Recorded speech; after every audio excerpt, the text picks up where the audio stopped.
안녕하세요. 이관용입니다. 제가 지난번에 신입사원 1년차 징크스 관련해가지고 영상을 만들어서 좀 올렸습니다. 그 영상을 올린 거는 건축설계사무소에서 일하는 1년차나 2년차 분들이 사무소를 좀 잘 다니고 또 자기의 경쟁력을 어떻게 확보할 수 있는지 제 나름대로에 좀 올렸는데요. 영상 후에 이제 댓글이 하나 좀 올리신 분이 계셨어요. 여러분 그 댓글 확인하시려면 그 영상 들어가서 좀 확인하시면 됩니다. 그 댓글에 대한 주요 내용은요. 신입사원 1년차의 징크스가 현장을 잘 몰라서 그런 게 아니다. 졸업하기 전에 이미 또 취업한 선배들이 잘 얘기를 한다. 설계사무소에 가면은 무슨 일이 있는지 잘 얘기를 하는데 결국은 1년차 때 그만두는 거는 건축사 사무소의 어떤 악습 때문이다. 그동안 세상이 변하고 노동 환경이 굉장히 변하고 있는 이 시점에서 아직도 야근과 철야를 강요하고 야근을 해도 야근비를 주지 않고 뭐 이런 내용들이 계속해서 이어지고 있는 상황에서 어떻게 회사 일을 내 일로 여기고 일을 할 수 있느냐 뭐 이런 것 때문에 사람들이 많이 떠난다. 그리고 또 철야와 야근을 많이 하다 보니까 5개월, 6개월이 지나면 몸이 망가지고 마음이 망가지고 그러면서 아예 건축을 포기해버리는 그런 상황이 일어나고 있다. 뭐 이런 내용의 좀 글을 올려주셨어요. 그리고 제가 이제 그 영상은 회사 입장에서 너무 영상을 만든 것이 아니냐, 직원의 입장에서 바라보면 좋겠다. 뭐 그런 내용을 좀 올렸습니다. 이걸 보면서 제가 가지고 있는 어떤 생각과 또 이제 취업하셔서 일하시고 계시는 분들의 이 생각의 차이가 좀 있다. 뭐 그거는 부정할 수 없는 것 같아요. 저는 80년대 중반부터 이제 공부를 했고 여러분이 이제 취업을 하기 때문에 사실 상당한 세대 차이가 있죠. 그런 차원에서 세대 차이가 있다는 점을 먼저 드려야 될 것 같습니다. 이 댓글을 보면서 상당히 좀 안타까웠습니다. 몸과 마음이 좀 힘들어지면서 건축을 아예 포기해버리는 상황이 생긴 부분이 상당히 좀 안타까웠습니다. 이런 문제 가지고 오늘 좀 설계사무소가 왜 이런 악습이 아직도 남아있는지, 왜 야근과 철야를 계속해서 하는지 그런 내용을 제 경험담을 통해서 좀 말씀을 드리고요. 또 제가 현재 사무소를 운영하고 있는 입장에서 저는 어떻게 현재 하고 있는지 그런 거를 좀 말씀드리도록 하겠습니다. 철야와 야근이 많다. 근데 이제 이거를 제가 보면서 설계사무소에 이제 유형들이 있습니다. 설계사무소 유형이 있는데요. 첫 번째는 현상 설계를 많이 하는 곳, 현상 설계를 하는 부서, 이런 부서에는 사실 철야와 야근이 많죠. 아직도 철야를 하고 있는지는 모르겠습니다만은 저도 대형 건축사 사무소에서 3년 동안 현상 설계만 했습니다.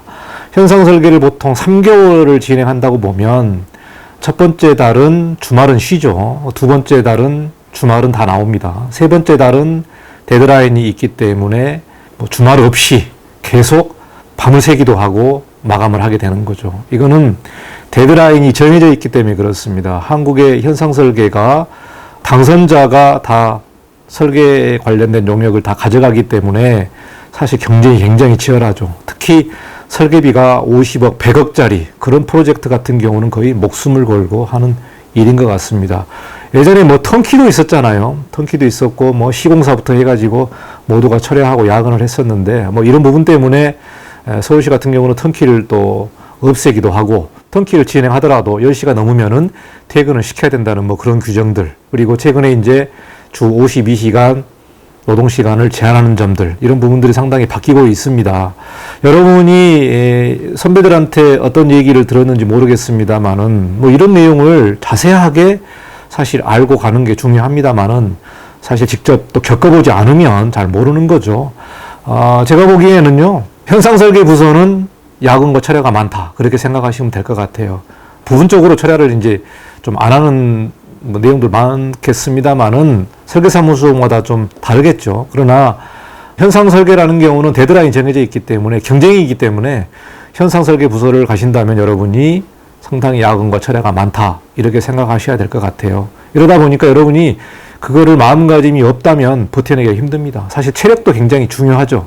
사실 저도 대형 사무소에서 일할 때 밑에 부하 직원이 철야와 야근 때문에 몸이 굉장히 안 좋아져서 그만두는 경우도 있었어요. 굉장히 좀 안타까운 부분이 있었거든요. 이런 부분이 있기 때문에 여러분이 이제 현상 설계가 진행을 안 하는데도 철야가 야근이 많다. 이러면 굉장히 문제가 있는 것 같습니다. 예, 현상 설계를 진행을 안 하는데 철야를 한다. 이런 경우는 굉장히 문제가 있다고 저는 봅니다. 가급적이면 철야를 안 하는 게 좋다고 생각하거든요. 야근은 불가피하게 할 수도 있겠죠. 그렇지만 철야를 한다는 거는 긴급한 일이라든지 뭐 굉장히 비상 상황 때 철야를 하는 거지, 철야를 밥 먹듯이 하는 곳이라면은 좀 굉장히 문제가 있는 사무소가 아닌가라는 차원이 되겠습니다. 그리고 이러한 이유들이 사실 한국이 그 빨리빨리 문화, 굉장히 타이트한 시간에서 어떤 일을 마무리하는 문화가 아직도 남아 있고요.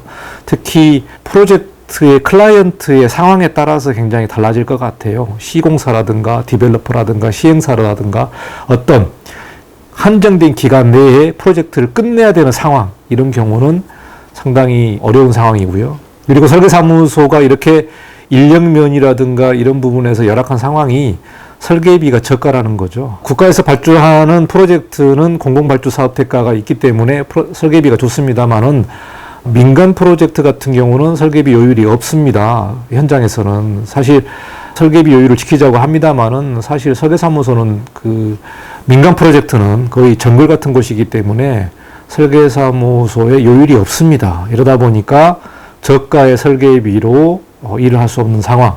10년 전 설계비와 지금 설계비가 똑같다. 이런 내용들이 굉장히 많아요.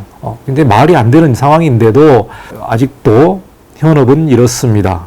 그리고 업무의 생산성 부분 문제인데요. 여러분이 업무의 생산성이 과연 높냐, 이런 부분도 한번 좀 고민해 보셔야 될 것 같아요. 한정된 시간 안에 퀄리티 높은 생산성을 만들기 위해서 어떠해야 되는지 설계사무소를 운영하는 경영자분들은 한번 좀 냉철하게 생각하셔야 될 것 같습니다. 대략 건축사 사무소의 악습의 문제가 이런 구조적인 문제 때문에 발생하지 않는가라는 얘기고요. 자, 그러면 제가 좀 나름대로의 대안은 뭔지, 여러분이 처하고 있는 상황에서 대안은 어떤 건지 한번 좀 생각해 봤습니다. 여러분이 신입사원인데 또 1년차, 2년차인데 설계사무소의 구조를 바꾸자. 설계사무소의 구조를 바꾸겠다. 건축사 사무소 업계의 현황을 내가 바꾸겠다라는 것은 사실 굉장히 힘들잖아요. 예, 그리고 뭐 건축사 협회도 있고 또 여러 조직 단체들이 있습니다만 그 단체들에서도 꾸준히 바꾸려고 노력을 하고 있습니다. 그럼에도 불구하고 어려운 점이 있는 게 현실이고요. 이러다 보면 여러분이 1년차, 2년차 때 어떻게 해야 될지 좀 생각해 봤습니다. 첫 번째는 1년의 안 좋은 경험으로 건축을 포기하는 것이 상당히 좀 안타까웠습니다. 건축을 정말로 포기한다. 지난 5년 동안 건축대학에서 공부를 하고 나와서 1년의 그 설계사무소에서 안 좋은 경험으로 포기한다는 것이 굉장히 안타까웠고, 건축을 아예 떠나버리는 그런 포기는 좀 신중하게 해야 되지 않겠나라는 생각을 하고 있고요. 그 중에도 합리적인 사무소가 있다. 서울의 설계사무소가 5,000개가 넘고 1인 사무소가 거의 90%가 되는 상황입니다만은 야근을 또 그렇게 많이 하지 않는 곳, 또 철야를 하지 않는 곳, 또 나름대로의 합리적인 사무소가 분명히 있기 때문에 여러분이 그 사무소를 잘 찾아서 나에게 맞는 사무소를 찾아서 이직을 하는 것이 저는 바람직하다고 생각을 합니다. 정말 건축을 포기하겠다, 떠나겠다라면 어쩔 수 없습니다만은 그래도 건축 설계에 미련이 남아있고 그렇다면 주변에 사무소를 좀 잘 알아보시기 바랍니다. 철야 야근이 나는 싫다라면 좀 적은 연봉으로 야근도 많이 하지 않고 철야하지 않는 곳, 그런 사무소를 찾아가는 것이 바람직합니다. 저희 사무소를 제가 좀 말씀드리기는 좀 그렇습니다만은 저희 사무소는 철야는 거의 안 합니다. 그리고 야근도 9시 정도면은 퇴근을 합니다. 10시까지 가는 경우는 거의 드물고요. 가급적이면은 직원분은 주말에는 거의 일 안 합니다. 이런 사무소도 있기 때문에 제가 말씀을 드리는 거예요. 그러다 보니까 꼭 정말 건축사 사무소에 악습이 있는 그렇게 전체 사무소를 바라보시면 안 된다. 제가 그렇게 좀 조언을 드리고 싶고요. 분명히 합리적인 소장, 그리고 야근도 많이 하지 않고 그런 사무소가 있기 때문에 여러분이 그런 사무소를 찾아서 설계를 포기하지 않으면 좋을 것 같습니다. 두 번째는 첫 해에 이런 안 좋은 경험으로 유학을 가는 분들이 많다고 들었습니다. 유학을 가고 대학원을 가는 경우. 특히 자기가 명문대를 나왔는데 설계사무소에 갔더니 정말 이거는 그 사람의 생각으로 봐서 뭐 이런 사무소가 있나, 뭐 이런 업무 환경이 있나라고 염증을 느껴서 건축을 포기하지 않고 유학을 다녀오는 분도 많다고 들었습니다. 유학을 다녀와서 그쪽 현지에서 설계사무소를 다니다가 나중에 한국에 와서 바로 사무소를 오픈하는 경우도 있고요.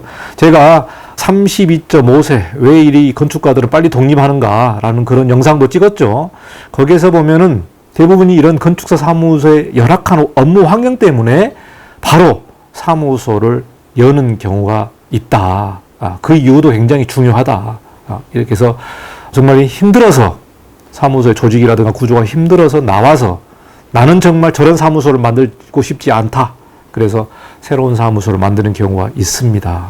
이런 경우가 있기 때문에 그것도 하나의 대안이 될 수 있을 것 같습니다. 자, 세 번째 대안은요. 힘들어도 참다가 오픈하는 경우. 정말 내가 이 직장이 너무너무 힘들지만 정말 한 3년은 채우고 나가겠다. 그리고 이직을 하거나. 그래서 힘든 건축사 사무소의 이런 상황을 버텨내고 건축사 자격증을 따시고 오픈하는 방법이 있을 것 같아요.